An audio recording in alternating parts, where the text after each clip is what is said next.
Dieu, nous voici une nouvelle fois inclinés devant ta face. Nous voulons te dire merci pour la vie que tu nous accordes par l'intermédiaire de notre Sauveur Jésus-Christ. Nous voulons te rendre gloire et te dire merci pour ce don, Seigneur. Ô Père, à l'heure que nous allons ouvrir tes pages sacrées, nous te prions de nous visiter de manière particulière, que tes saints-anges puissent être avec nous garder, nous protéger de toute attaque de mauvaises influences de l'extérieur, de l'esprit des démons. Et nous te demandons aussi d'envoyer une double portion de ton Esprit Saint afin que ta parole puisse être vérité pour nous, qu'elle puisse être claire et limpide, Seigneur. Je te prie aussi d'être avec ma bouche, que mes mots puissent être aussi clairs afin que mes frères et sœurs puissent entendre le message que tu as pour nous en ce matin. Et que surtout, Seigneur Dieu, je puisse être caché à l'ombre de la croix de Jésus-Christ et qu'à travers ces saintes écritures, nous puissions voir la révélation de Jésus-Christ. Que ton nom soit exalté et béni. Nous t'en prions du nom de notre Sauveur et Rédempteur. Amen. Amen.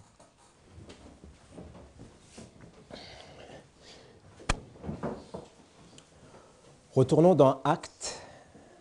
Retournons dans le livre des Actes, au chapitre 3.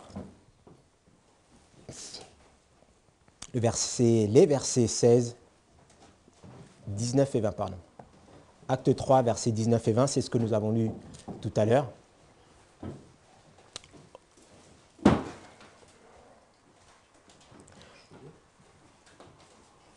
Oui, vas-y, tu peux lire, bien fort.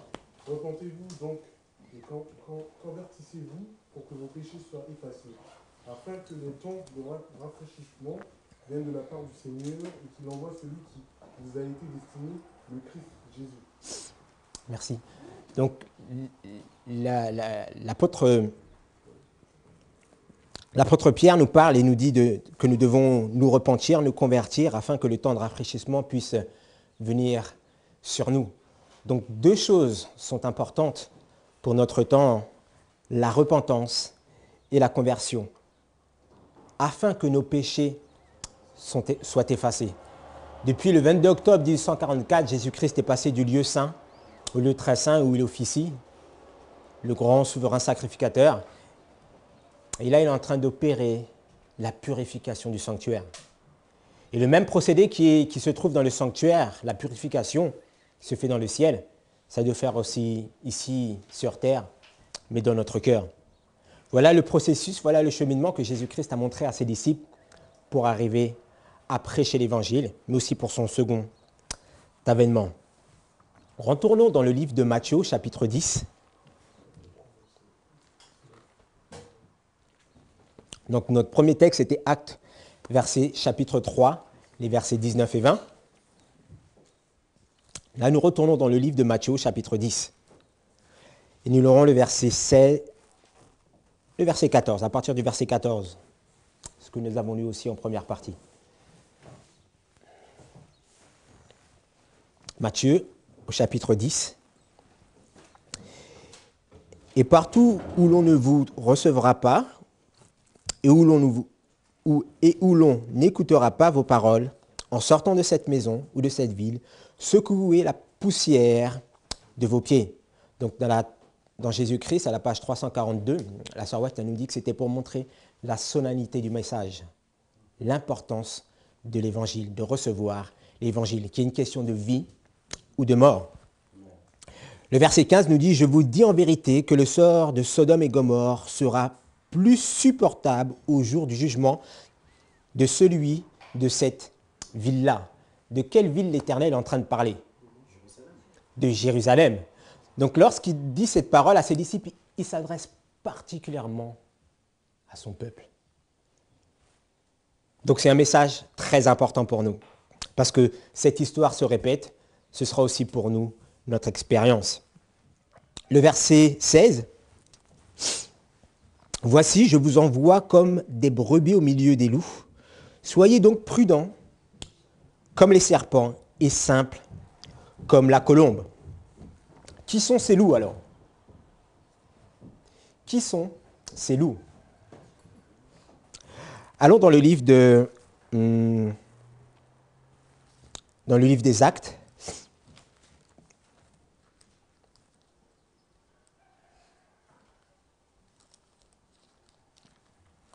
au chapitre 20, pardon, Actes au chapitre 20.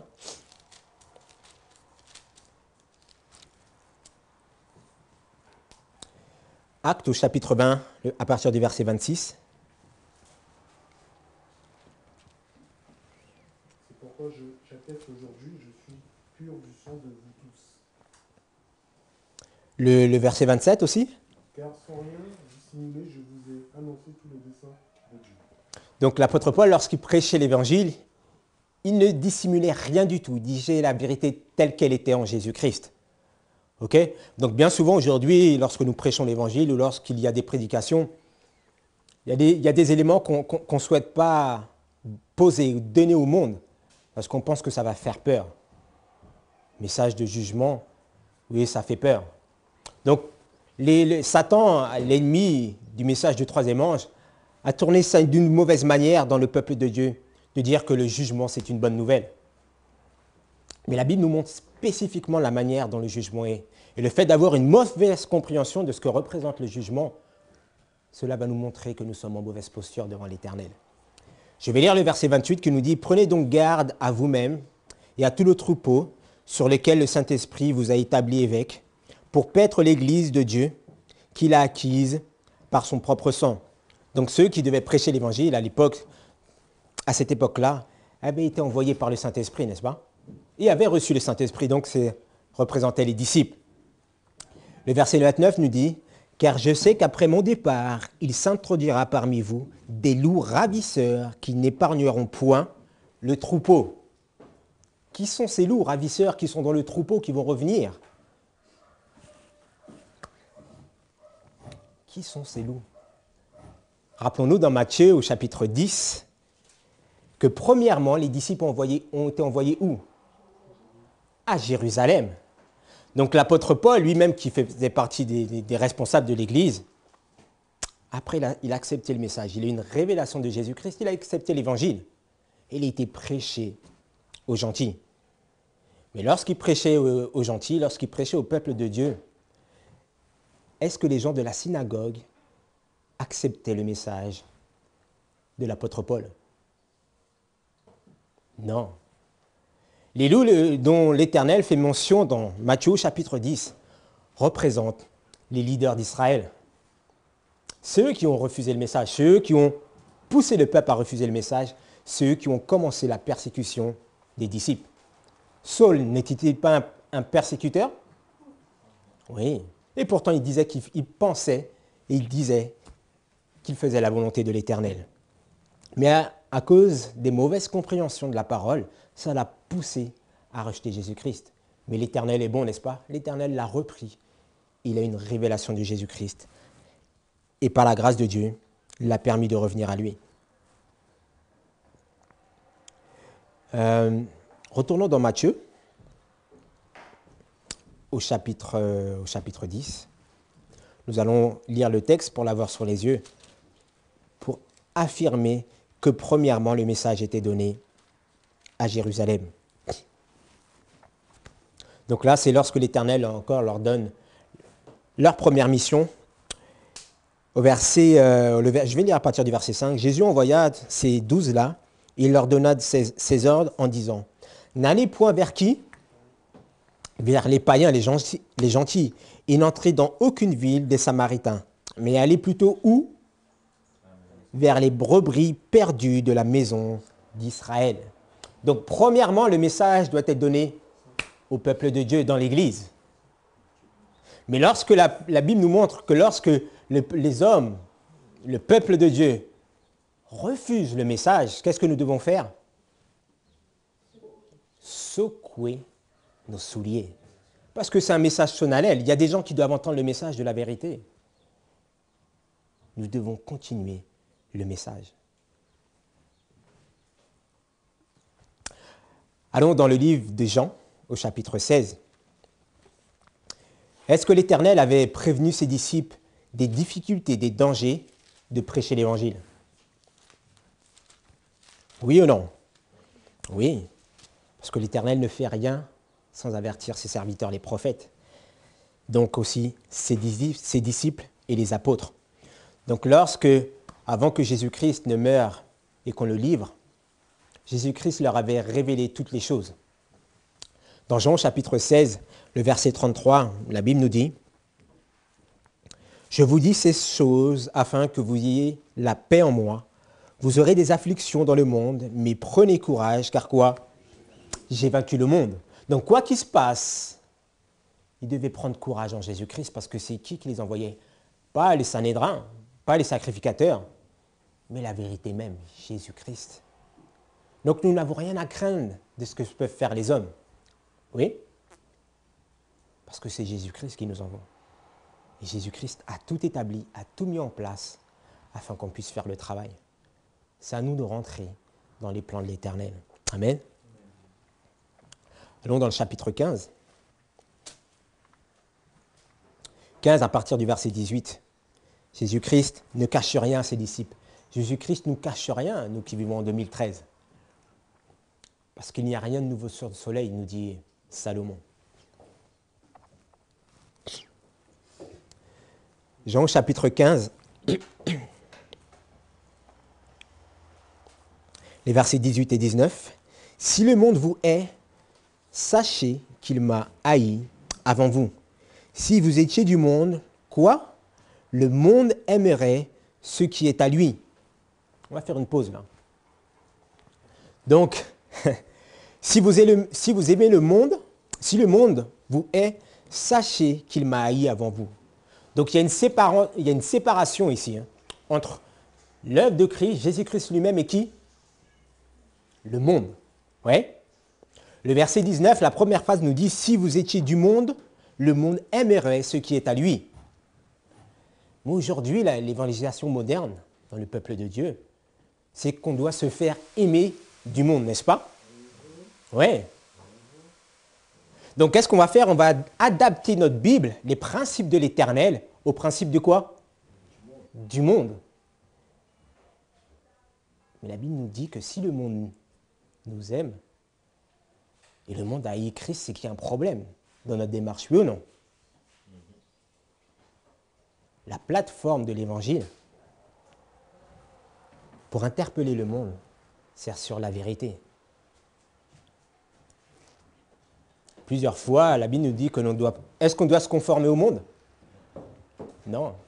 Mais pourtant, nous, on ne doit pas se conformer au monde, mais notre prédication va se conformer au monde pour pouvoir toucher les individus. Ça, c'est simplement une technique de l'ennemi. Parce qu'on va adapter la parole de Dieu pour toucher les cœurs. Mais la Bible nous dit d'instruire, de corriger, d'exhorter, n'est-ce pas? Donc, on ne peut pas séparer les choses et d'enseigner avec amour. Jésus-Christ avait-il un message d'amour pour son peuple? L'Éternel, Dieu le Père, avait-il de l'amour pour l'humanité? Oui, il en a encore, ouais. Parce qu'il a envoyé son Fils pour sauver l'humanité. Retournons dans Matthieu au chapitre 10. Parce que Matthieu au chapitre 10, c'est la première mission des disciples. Donc regardons ce que l'Éternel a dit à ses disciples. Jésus-Christ est la vérité, le chemin est la vérité et la vie, n'est-ce pas? Il est l'amour même. Parce qu'il a représenté le caractère de son Père. Regardons ce que la Bible nous dit dans le livre de Matthieu. Chapitre 10, le verset 34. Ne pensez pas que je sois venu apporter la quoi? La paix sur la terre, mais je suis venu apporter quoi? Non la paix, mais l'épée. Gardez une main dans Matthieu chapitre 10. Allons dans Ésaïe chapitre 9.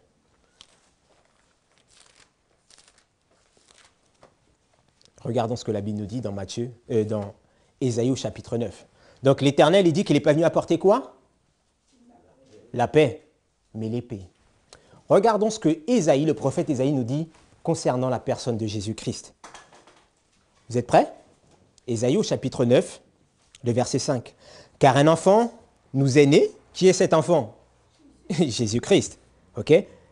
Un fils nous est donné et l'empire est mis sous quoi? Sous son épaule. On l'appellera le conseiller, l'admirable, le Dieu fort, le Père d'éternité et le prince de quoi? De la paix. Et pourtant, Jésus-Christ, lorsqu'il est venu, il a dit qu'il n'est pas venu apporter la paix, mais l'épée. Retournons dans Matthieu, chapitre 10, le verset 34. Est-ce que Jésus-Christ est en train de contredire ce que dit Ésaïe? Non, parce que la Bible nous dit que lui-même, Jésus-Christ, en parlant de lui-même, il dit qu'il est venu accomplir la loi et quoi? Et les prophètes.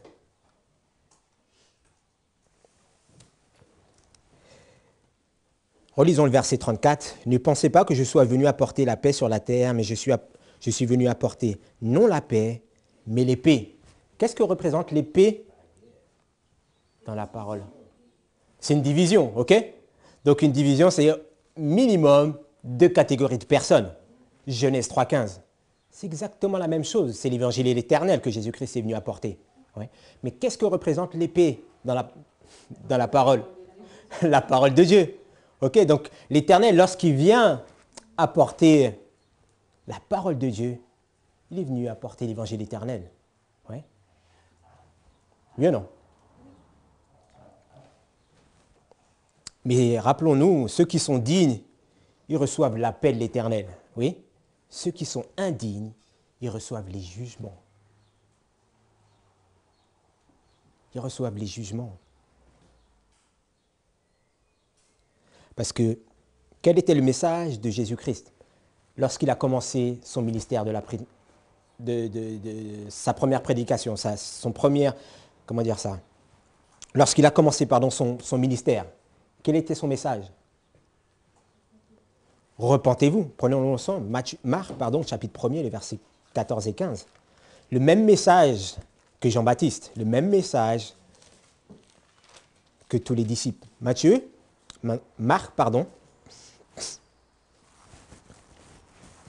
Marc, au chapitre 1er, le verset 15. Mais lisons aussi le verset 14. Or, après que Jean eut été mis en prison, Jésus s'en alla en Galilée, prêchant l'évangile, le royaume de Dieu en disant, le temps est quoi? Est accompli et le royaume de Dieu approche. Repentez-vous et croyez en l'évangile. Jésus-Christ, lorsqu'il commence son ministère, il commence à prêcher le message du premier ange. Oui ou non? Parce que nous dit le message du premier ange? Craignez Dieu et rendez-lui gloire. La plateforme de l'évangile, mes frères. Mais quelle est la première phrase du verset 15? Quelle est la première phrase? Le temps est accompli. Quel temps?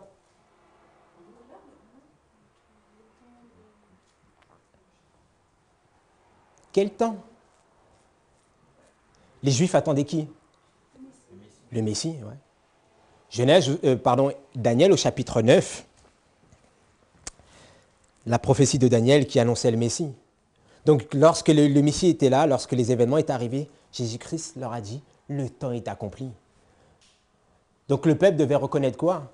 Que la prophétie était accomplie. C'est ce que nous avons vu hier. Nous devons reconnaître le temps. Nous devons reconnaître lorsqu'une prophétie s'accomplit dans notre génération. Parce que l'accomplissement d'une prophétie, c'est un test pour le peuple de Dieu. Est-ce que les Juifs devaient reconnaître Jésus-Christ? Oui. Est-ce que les Juifs devaient reconnaître Jean-Baptiste? Oui ou non? Oui. Parce que c'est lui qui devait préparer la voie de Jésus. Donc, Jean-Baptiste était le premier test pour la génération. Vous êtes d'accord avec moi, oui ou non? Parce que c'est lui qui devait préparer la voie. Donc, le peuple de Dieu devait reconnaître cela, parce que dans l'Ancien Testament, on avait déjà prophétisé qu'il allait avoir un homme qui allait préparer et aplanir les sentiers de l'Éternel. Donc, lorsque la Bible nous montre qu'un message arrive, il arrive à travers un serviteur, un prophète. Et le premier test c'est de reconnaître le prophète. Nous avions une question hier à savoir, par rapport à l'esprit de prophétie, par rapport à Ellen White. La génération où nous vivons actuellement, le premier test pour l'Église adventiste, c'est d'accepter le prophète que Dieu a envoyé. Parce que ceux qui ont refusé le message de Noé, est-ce qu'ils ont pu rentrer dans l'arche? Non. Ceux qui ont refusé d'accepter Jean-Baptiste, ils n'ont pas pu arriver jusqu'à la Pentecôte. Là, le premier test pour vous et pour moi, c'est d'accepter le prophète Ellen White. Donc la Bible nous montre que nous avons 66 livres, effectivement. Mais Dieu nous a donné une bénédiction, nous envoyant les écrits de la sœur White. Mais la Bible nous dit que les prophètes sont soumis aux prophètes, n'est-ce pas? Oui? Est-ce qu'Ellen White dit des choses contraires à la Bible? Non. Tout ce que la sœur White peut nous enseigner, à la lumière des Saintes Écritures, nous pouvons l'établir. Mais l'œuvre de l'ennemi, c'est d'allumer l'esprit et les témoignages des prophètes. Prenons un texte rapidement dans 2 Chroniques.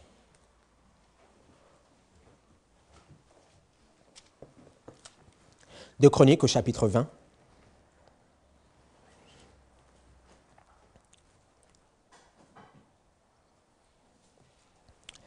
Donc il y a un combat avec le peuple de l'Éternel et les Moabites. Je ne sais pas si vous êtes familier avec ce chapitre. Oui, un petit peu.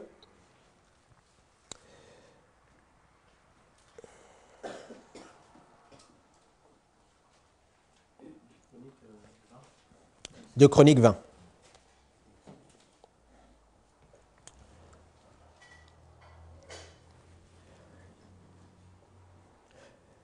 Donc ils ont la crainte des Moabites dans ce chapitre. Et qu'est-ce que l'Éternel va faire? Qu'est-ce que l'Éternel va faire? Oui, on va lire même un peu avant. On va lire à partir du verset 13. Or, tout Juda se tenait devant l'Éternel, même avec leurs familles, leurs femmes et leurs enfants.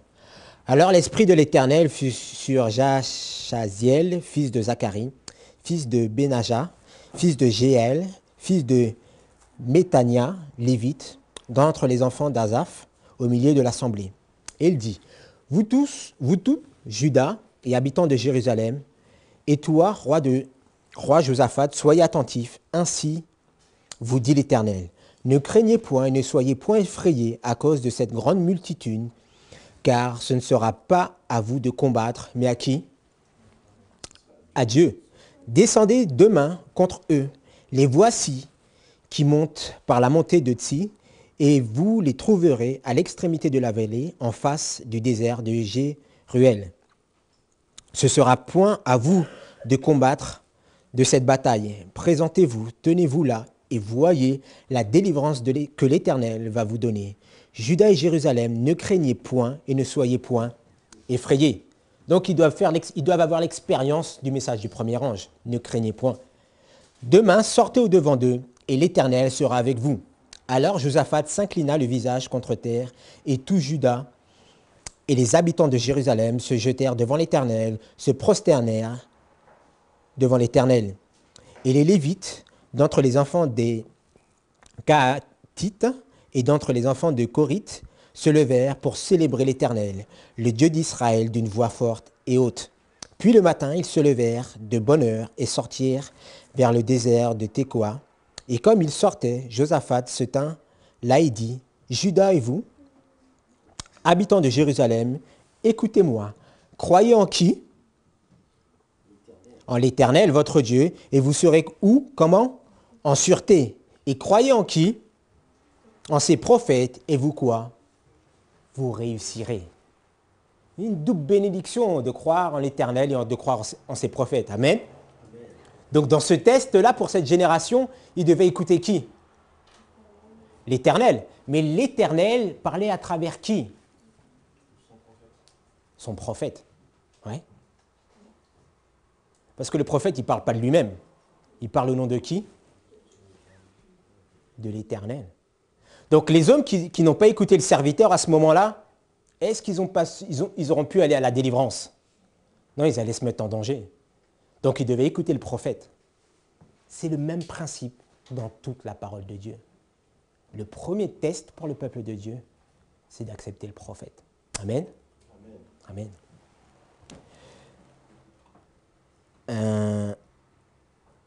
Revenons dans le livre de Matthieu.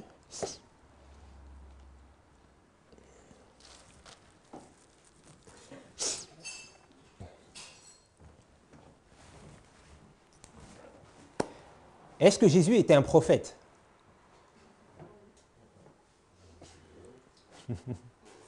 Est-ce que... Lève la main les personnes qui pensent, qui croient que Jésus-Christ dans sa génération était un prophète. Une personne, deux personnes, trois personnes. Ok. Donc les autres pensent que Jésus-Christ, nous on n'est pas certain. Mais la Bible nous montre que Jésus-Christ était un prophète. Vous rappelez-vous lorsqu'il a été voir la femme samaritaine? Lorsqu'il était avec la femme samaritaine, il a dit, mais toi tu es un prophète. Ouais. Vous vous rappelez de cela? Oui. Donc on peut prendre deux textes encore. Donc maintenant, qui croit que Jésus-Christ dans son temps était un prophète? Ok, donc nous sommes tous sur la même longueur d'onde. Amen. C'est le principe de l'évangile pour qu'on puisse avancer dans la bonne direction. Donc Jésus-Christ dans son temps était un prophète.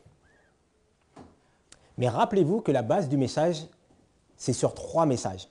Le premier, le deuxième et le troisième ange. Mais Jésus-Christ dans l'Ancien Testament est représenté par quoi?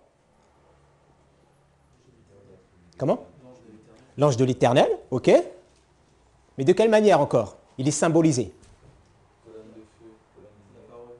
La parole, ok.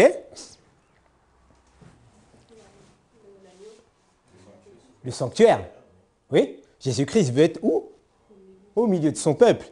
Jésus-Christ veut être où? Dans notre cœur. Donc dans l'Ancien Testament, nous comprenons que Jésus-Christ, le sanctuaire représentait Jésus-Christ, n'est-ce pas? Oui. Il y avait combien de parties dans le sanctuaire? 3 parties. Ouais. Le parvis, le lieu saint et le lieu très saint. Lorsque Jésus-Christ était là, dans sa génération, il était là comme un prophète. Ouais. Le parvis représente lorsque Jésus-Christ était sur terre. À quel moment l'Éternel est monté dans le lieu saint?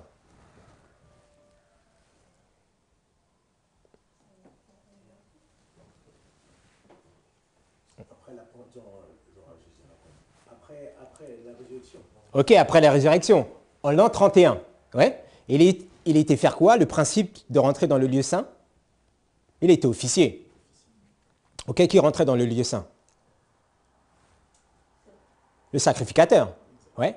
Donc, lorsque Jésus-Christ était dans le parvis, sur terre, il était prophète. Mais lorsqu'en l'an 31, il est rentré dans le lieu saint, il officie en tant que quoi? Prêtre. Ok? Mais depuis le 22 octobre 1844, Jésus-Christ est passé où? Dans le lieu très saint. Donc, actuellement, Jésus-Christ est encore dans le lieu très saint, mais en tant que grand prêtre. Ok? Donc, premièrement, Jésus-Christ, il est dans le parvis, sur la terre. Quand il est dans le sanctuaire, il officie en tant que prêtre. Et lorsque Jésus-Christ va revenir, il sera comment? Il sera qui pour nous? Non. Ouais, mais il va être le roi des rois, le seigneur des seigneurs. Ouais? Oui ou non? Donc les 3 étapes de Jésus-Christ. Aujourd'hui, nous ne voyons pas Jésus-Christ comme un prophète, parce qu'il est en train d'officier dans le sanctuaire. Ouais? Donc à chaque époque, nous devons comprendre de quelle manière Jésus officie. Ouais? Donc lorsqu'il était sur terre, nous aurons été là durant cette génération, on aurait dû le considérer, on devrait le considérer comme prophète. On me suit? Mais maintenant qu'il est dans le lieu saint, très saint, pardon, on doit le considérer et il est le grand prêtre. Mais lorsqu'il reviendra des nuées des cieux, il sera le roi des rois. Il ne sera pas comme prophète. Ok?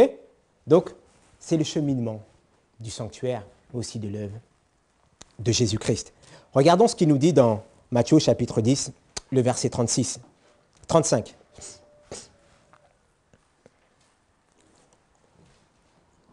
Car je suis venu mettre quoi? la division entre le fils et le père, entre la fille et la mère, entre la belle-mère, la belle-fille, pardon, et la belle-mère. Et l'homme aura pour ennemi ceux d'où? De sa maison, de sa famille. Famille, famille, et famille, entre guillemets, l'Église. Voilà, lorsque Jésus-Christ vient apporter le message de l'évangile éternel, ça cause la division. Ça, c'est le principe de la parole de Dieu. Soit nous sommes dignes de recevoir, soit nous sommes indignes.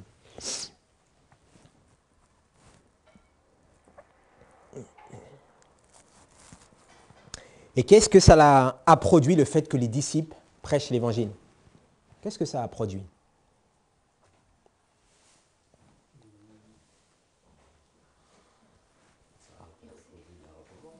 Comment? La repentance, ouais. Mais si nous restons dans le contexte que nous sommes en train de voir là, la division, ouais. Et lorsqu'il y a eu division, il y a eu un combat. Qu'est-ce qui s'est passé après? La persécution. Ouais. Est-ce que les disciples ont été persécutés? Oui. Nous allons regarder ce que la Bible nous dit. Allons dans le livre des Actes,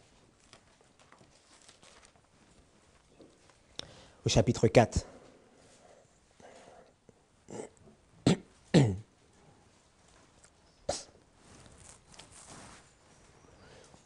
Actes 4. Nous lirons tout d'abord les versets 1 à 10 pour le remettre dans notre contexte. Je ne sais pas si on est familier avec ce chapitre. On va le lire. Mais comme Pierre et Jean parlaient au peuple, les sacrificateurs, le capitaine du temple et les Sadducéens vinrent vers eux, étant fort en peine de ceux qu'ils enseignaient le peuple et de ceux qu'ils annonçaient la résurrection des morts de Jésus-Christ. Donc la Bible, les versets 1 et 2, Actes au chapitre 4. Donc la Bible nous montre que les responsables, les leaders d'Israël étaient en peine. Parce que les disciples faisaient quoi? Ils annonçaient que Christ était ressuscité.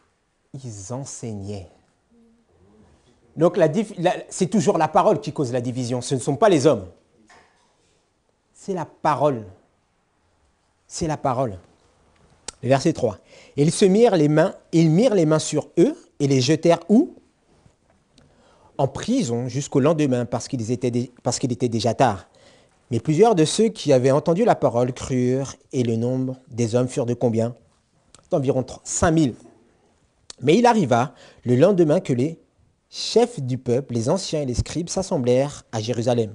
Alors Anne, le souverain sacrificateur, Caïphe, Jean, Alexandre et tous ceux qui étaient de race sacerdotale, et ayant fait comparaître les apôtres au milieu d'eux, ils leur dirent: par quel pouvoir ou au nom de qui vous avez fait ceci? Donc non seulement ils prêchaient la parole, mais il y avait des guérisons. Alors Pierre, le verset 8, rempli du Saint-Esprit, leur dit: chef du peuple et ancien d'Israël. Donc rappelons-nous, cela se produit après la Pentecôte, donc ils sont remplis du Saint-Esprit. Et nous devons être remplis du Saint-Esprit lorsque nous prêchons l'Évangile. Parce que nous nous allons retrouver devant les ennemis du peuple de Dieu. Et nous devrons à ce moment-là répondre avec sagesse, pas par nous-mêmes. Oui ou non? Le verset 9, puisque nous sommes aujourd'hui recherchés pour avoir fait du bien à un homme impotent et afin de savoir par qui il a été guéri. Donc ils sont recherchés parce qu'ils ont fait quoi? Du bien. Quel homme a été recherché? Quel homme a été tué parce qu'il a fait du bien? Jésus-Christ lui-même. La Bible nous montre que les disciples faisaient la même œuvre que Jésus-Christ. Et comment l'homme peut vouloir tuer un autre homme parce qu'il fait du bien? Par qui nous sommes animés lorsque nous faisons ces choses? Non. Je reprends ce que j'ai dit. Comment peut-on tuer quelqu'un qui fait du bien? Par qui nous sommes animés? Par l'ennemi, Satan. Donc la Bible est en train de nous montrer que les leaders d'Israël étaient animés par qui? Satan. Oui ou non? Parce qu'ils ont refusé le message. Ils ont refusé l'évangile. Quelle que soit la position que nous... Là, dans le contexte, on voit que ce sont les leaders d'Israël, n'est-ce pas? Mais quelle que soit la position que nous nous trouvons, nous allons produire la même chose. Parce que rappelez-vous, à la crucifixion de Jésus-Christ, à la croix, qui a dit que nous préférons Barabbas? Le peuple. Ouais. Donc ils ont choisi qui? Satan, au lieu de Christ. Donc la Bible nous montre clairement que lorsque nous refusons le message, lorsqu'il arrive dans notre génération, et nous ne le comprenons pas, nous nous rangeons automatiquement du côté de l'ennemi. Parce qu'il n'y a que deux catégories de personnes. Tout le temps. Donc l'important pour nous, c'est de reconnaître où nous en sommes, là où nous en sommes dans l'histoire, pour prêcher le message pour notre temps. Verset 10. Sachez-vous tous, et à tout le peuple d'Israël, que c'est au nom de Jésus-Christ de Nazareth que vous avez crucifié et que Dieu a ressuscité des morts. C'est par lui que cet homme se présente guéri devant vous. Donc la grande controverse, c'est la parole de Dieu, oui. Mais au cœur du message de l'évangile, il y a qui? Jésus-Christ. Au cœur du message de l'Église adventiste sont représentés sur ces chartes. Et au cœur du message, il y a qui? Jésus-Christ. Toujours le même évangile. Il n'y en a pas un autre. Et s'il y en a un autre, la Bible nous dit qu'il est anathème. Un seul et même message. Donc c'est Jésus-Christ qui cause la division. Donc les hommes mal intentionnés, ils se focalisent sur une personne. Et c'est ce qui se faisait ici. Mais les hommes ont dit, Jean, Pierre, ils ont dit non, nous prêchons Jésus-Christ. Donc allez vérifier dans les Saintes Écritures si ce que nous prêchons est vrai.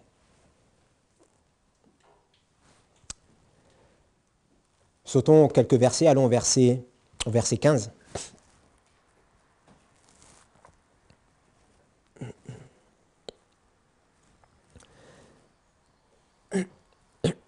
Alors, leur ayant commandé de sortir du Sanhédrin, ils délibérèrent entre eux.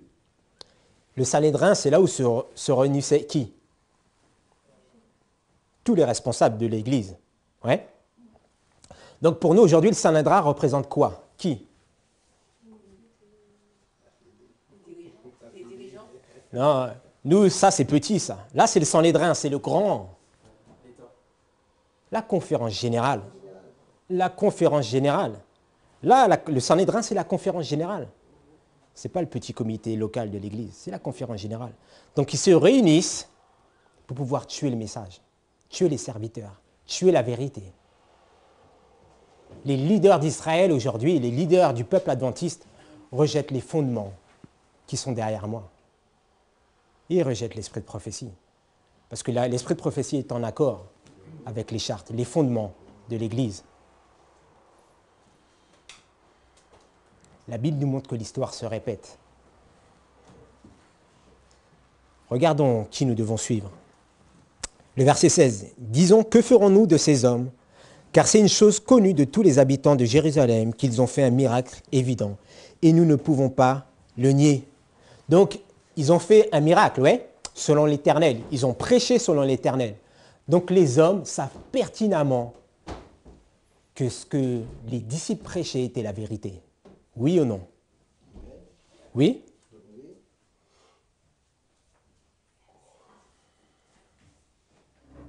Les hommes font ça d'une manière intentionnée, de rejeter la vérité. Et le pire, ils poussent le peuple à rejeter la vérité. Cette histoire se répète aujourd'hui dans notre peuple, actuellement, là, alors que nous sommes réunis.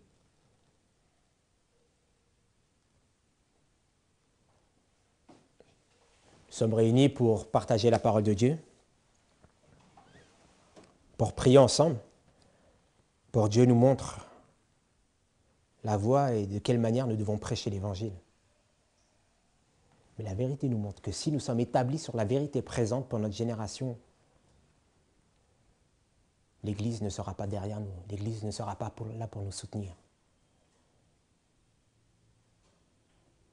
Je vous garantis que c'est ce qui se passe aujourd'hui. La conférence ne soit pas là.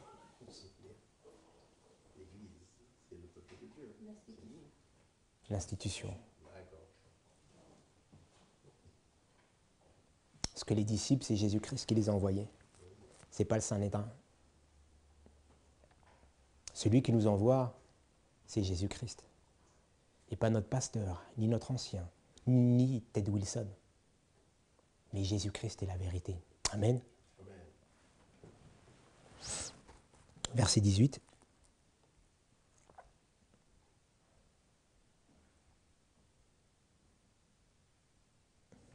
Verset 17, pardon, je vais lire.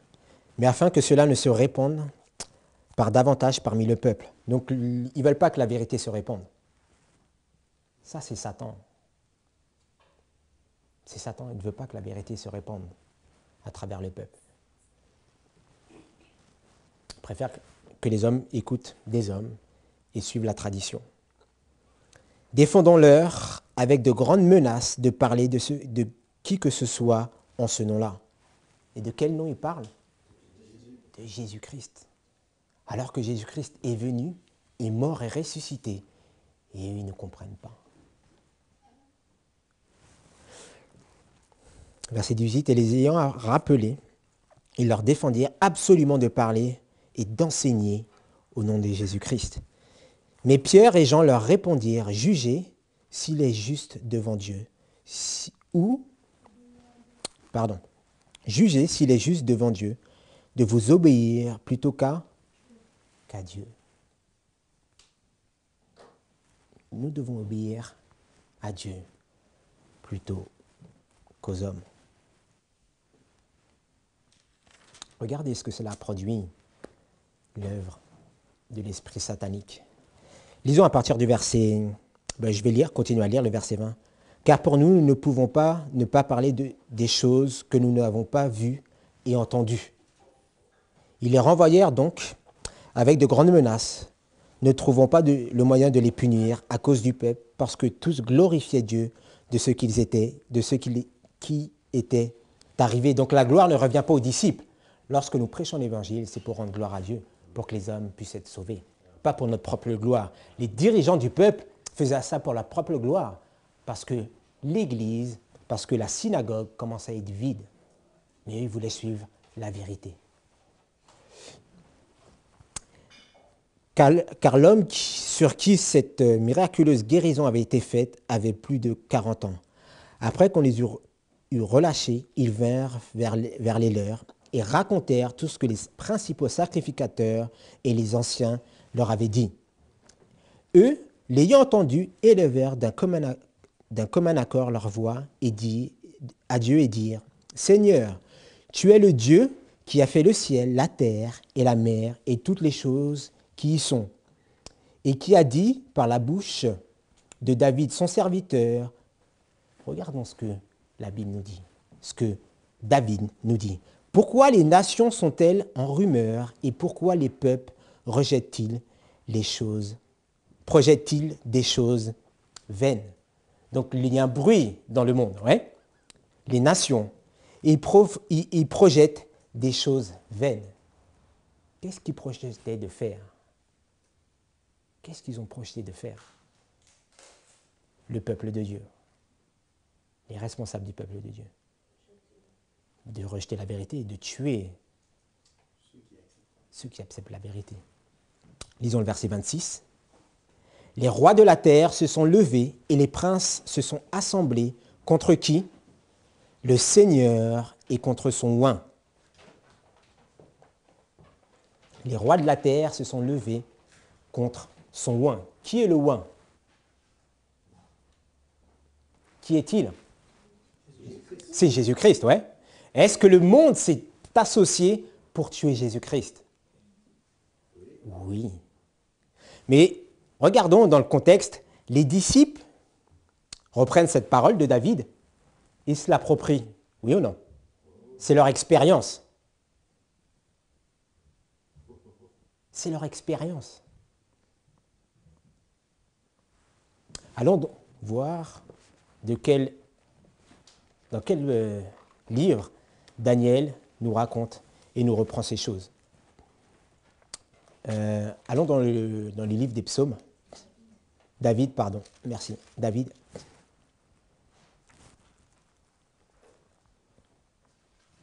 David au chapitre 2. Merci. C'est bien, vous suivez. Merci. Psaume au chapitre 2, les versets 1 à 2.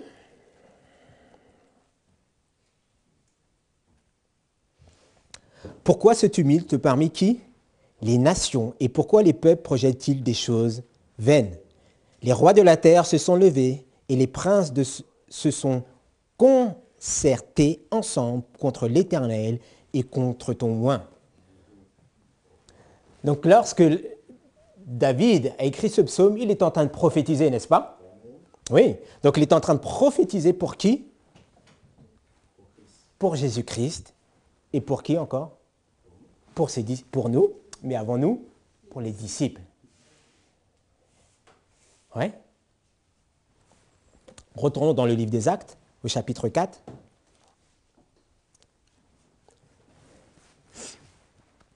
Et là, il est en train de nous préciser de quelle manière cette chose, elle se manifeste. Il est en train d'identifier des personnages. Le verset 27. En effet, Hérode et Ponce Pilate et les gentils et le peuple d'Israël se sont rassemblés contre son saint fils Jésus, que tu as oint, pour faire toutes les choses que ta main et ton conseil avaient décidé d'avance devaient être faites. Ok. Donc la Bible nous dit qu'il y a qui? Hérode et Ponce Pilate. Oui? Oui? Le verset 27. Qui représente Hérode et Ponce Pilate?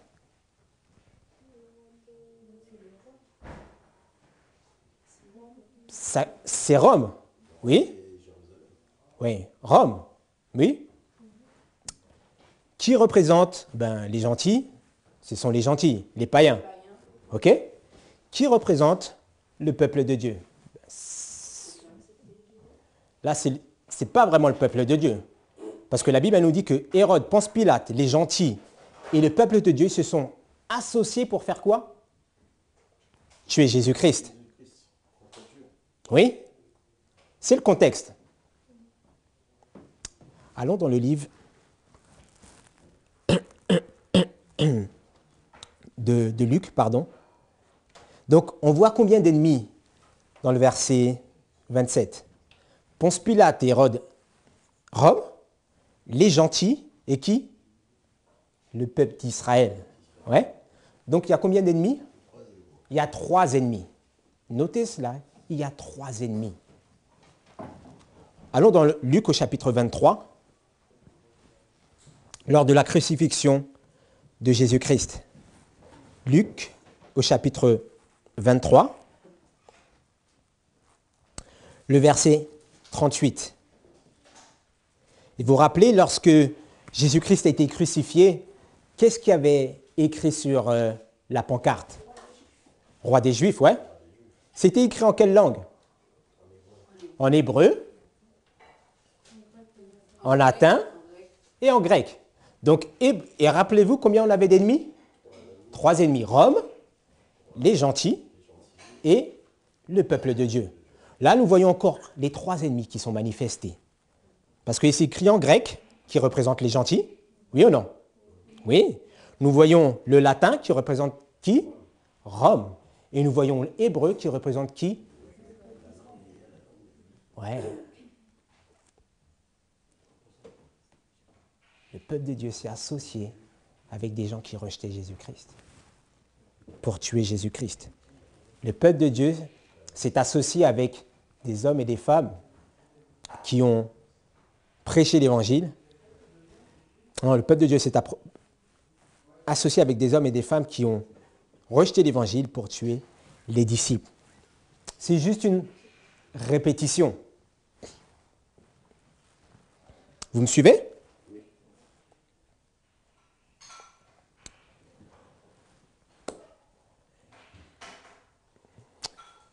La Bible nous montre que allons, on va prendre le texte dans le livre de Corinthiens. Allons dans 1 Oui, 1 Corinthiens, au chapitre 1er.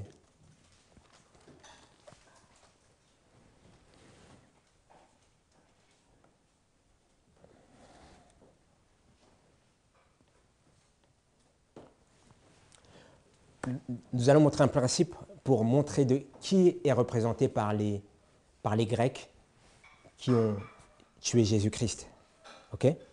Si nous lisons 1 Corinthiens, chapitre 1er, le verset 24, je vais lire même à partir du verset 23. On aurait même pu lire à partir du verset... Je vais lire à partir du verset 21, comme ça va être clair. Car tandis que le monde... C'est bon? 1 Corinthiens 1, les versets 21 à 23, je vais lire. 1 Corinthiens 1, versets 21 à 23. Car tandis que le monde, par cette sagesse, n'a point connu Dieu, par la sagesse de Dieu, il a plu à Dieu de les sauver en croyant, de sauver les croyants par la folie de la prédication. Tandis que les Juifs demandent des miracles et que les Grecs cherchent la sagesse, nous prêchons Jésus-Christ crucifié. Scandale pour qui? Juifs et folie pour qui? Les Grecs. Ce sont les païens. Okay? Le verset 24, mais pour ceux qui sont appelés tant juifs que grecs, le Christ est la puissance de Dieu et la sagesse de Dieu. Donc, le message, lorsque les disciples étaient envoyés, ils devaient prêcher à qui d'abord? Aux Juifs, ouais. Et après, qui devait prêcher aux gentils, au monde? Dieu avait donné ce ministère à l'apôtre Paul, n'est-ce pas? Dans la Bible, les Juifs représentent les nations, le monde. Ouais. Vous me suivez? Donc, lorsque la Bible nous montre que sur l'écriteau, il y avait marqué latin, grec et hébreu, il y avait le peuple de Dieu, apostat bien entendu, parce qu'ils sont associés, Rome et le monde. Il faut retenir ces trois principes. Okay? Dans Jésus-Christ, à la page 620, la Sœur White, elle identifie les Grecs comme les nations du monde. Donc la Bible nous le montre, l'esprit de prophétie nous le montre aussi. Okay? Jésus-Christ à la page 620. Donc on voit que Jésus-Christ a eu affaire à trois ennemis, que les disciples ont eu affaire à trois ennemis. Est-ce que nous aurons affaire à trois ennemis, nous aussi, à la fin des temps? Oui, parce que la Bible nous dit qu'il n'y a rien de nouveau sur le soleil. Qui est le véritable ennemi du peuple de Dieu? Premièrement, Satan. Ouais. Et Satan, de quelle manière sur cette terre il se manifeste pour briser, pour tuer le peuple de Dieu? Quelle puissance il utilise pour agir? Et quelle puissance il a utilisée par le passé? Durant la période des 1260 années, qui a tué les réformateurs, les Vaudois? Qui s'est acharné sur eux? Rome. Ouais. Donc Satan, c'est lui premièrement qui veut tuer le peuple de Dieu, mais il utilise une puissance, un royaume pour tuer le peuple de Dieu. Amen. Ouais. Bonjour. Et cette puissance, c'est Rome. Ouais. Donc premièrement, l'ennemi du peuple de Dieu, c'est Rome. Ouais. Allons dans Apocalypse, au chapitre 16.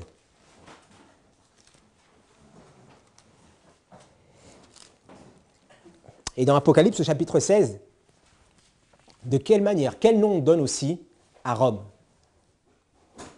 Elle a un nom symbolique, Rome, dans le livre de l'Apocalypse.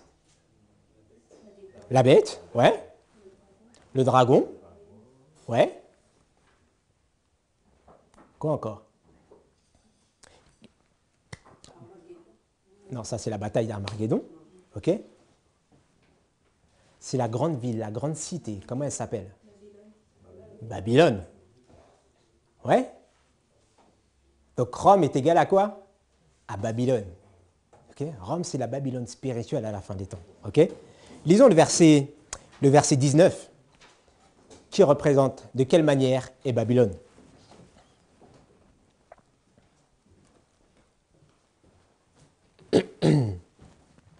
Et la grande cité fut divisée en combien de parties? Apocalypse chapitre 16, le verset 19. En 3 parties. Ok? Donc la grande cité fut divisée en 3 parties. Les villes des nations furent renversées. Et Dieu se souvient de qui? La grande Babylone, pour lui donner la coupe du vin de la fureur de sa colère. Donc Babylone est composée en combien de parties, la Bible nous dit? En 3 parties. Mais qui sont ces 3 parties? Quels sont-ils?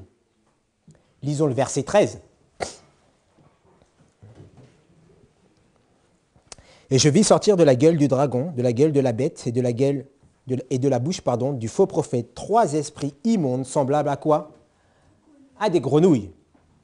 Donc là, c'est lorsque vous lisez le chapitre 16 d'Apocalypse, ça représente le jugement de Babylone. Ouais. Et la Bible, elle nous dit qu'elle est composée en combien de parties? 3 parties. Le verset 13. Ok, le verset 13 nous dit qui? Le dragon, la bête, et quoi? Et le faux prophète. Ok? Donc lorsque Jésus-Christ a été crucifié, lorsque les disciples ont été persécutés, ils se rappellent du verset des psaumes, le psaume 2, les versets 1 et 2, on voit qu'il y a combien d'ennemis aussi?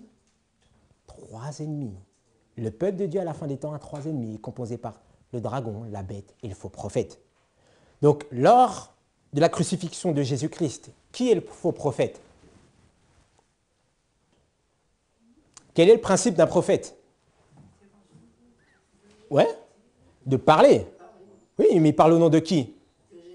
De Dieu normalement. Mais si c'est un faux prophète, en fait, il fait une contrefaçon des choses. Ouais. La Bible nous montre que le peuple d'Israël professait normalement croire en Jésus-Christ. Oui, mais ils ont rejeté Jésus-Christ. Ouais. Le fait de faux prophète, c'est avoir une connotation chrétienne au préalable. Mais en vérité, ils ont rejeté Jésus-Christ. Israël représentait d'une manière symbolique pour nous le faux prophète. Ouais. Nous voyons les Grecs. Les Grecs représentent la puissance du dragon. Et la bête représente Rome. Ok? Mais on aura le temps de revoir encore ces choses ensemble.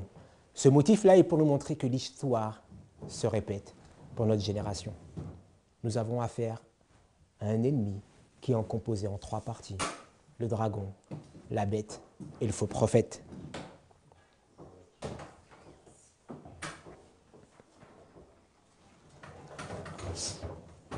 Et la Bible nous montre que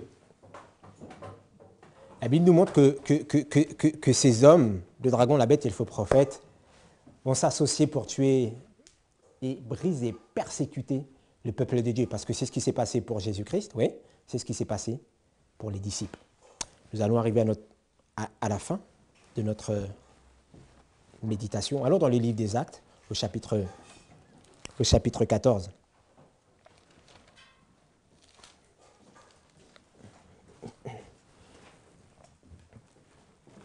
Donc, lorsqu'ils ont, Jean et Pierre ont été voir les autres disciples, ils ont raconté ce qui leur est arrivé. Ok? L'Éternel est toujours là pour fortifier lorsque ses enfants sont dans la tribulation, n'est-ce pas? Oui? Allons rapidement, le verset 22. Fortifiant l'esprit des disciples, les exhortant à persévérer dans quoi? Dans la foi et leur représentant que c'est dans beaucoup de tribulations qu'il nous faut quoi? Entrer dans le royaume de Dieu. Donc les tribulations, nous devons y passer, mes frères et sœurs. Mais nous devons nous préparer. La tribulation, ce n'est pas parce que mon employé me persécute parce que je n'ai pas le sabbat. Ça, ce n'est pas la tribulation de la Bible.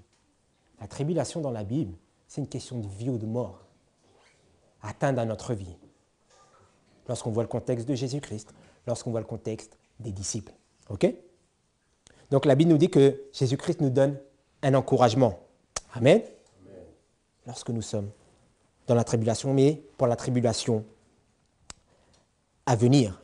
Qui a subi des tribulations dans la Bible? Étienne. OK, parce qu'il était fidèle. OK. Qui encore? Allons.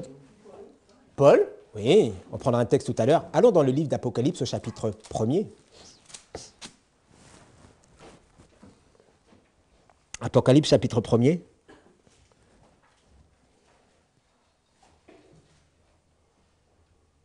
Le verset 9, rapidement.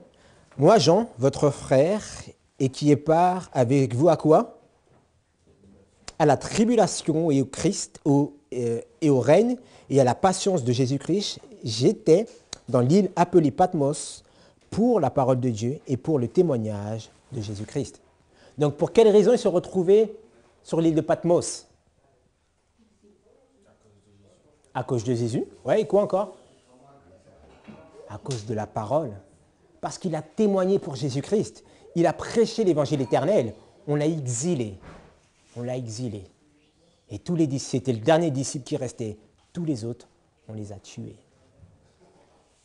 Donc lorsque nous pouvons être torturés ou persécutés ou subir la tribulation, c'est à cause de Jésus-Christ et à cause du témoignage de Jésus-Christ. Quel est le témoignage de Jésus-Christ?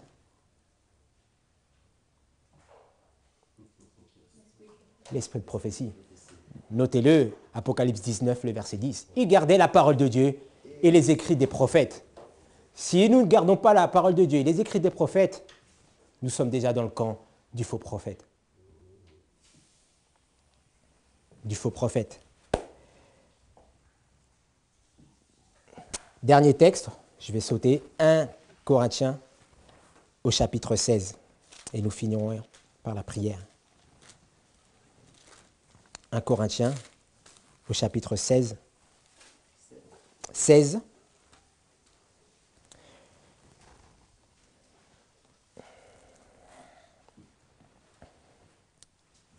« 1 Corinthiens, chapitre 16, le verset 13.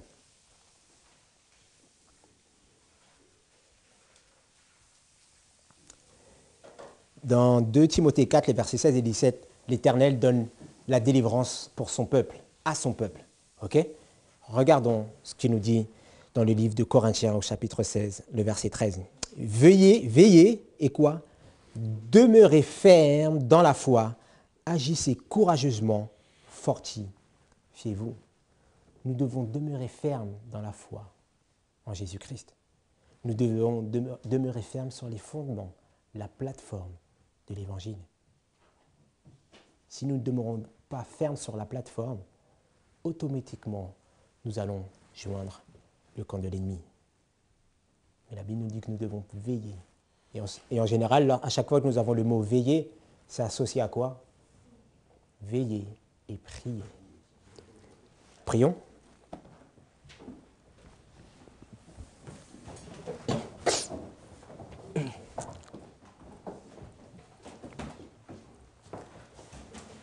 Notre Père éternel, nous voulons te dire merci pour les modèles, les motifs que tu nous montres dans ta parole. Tu nous enseignes que tu n'es pas venu apporter la paix, mais l'épée. Et Seigneur Dieu, tu nous montres que ta parole est là pour causer une division parmi nous. Mais tu désires, Seigneur Dieu, que nous puissions accepter ta parole. Et nous te prions parce que de nous-mêmes, nous n'avons pas cette volonté, ce désir de te suivre.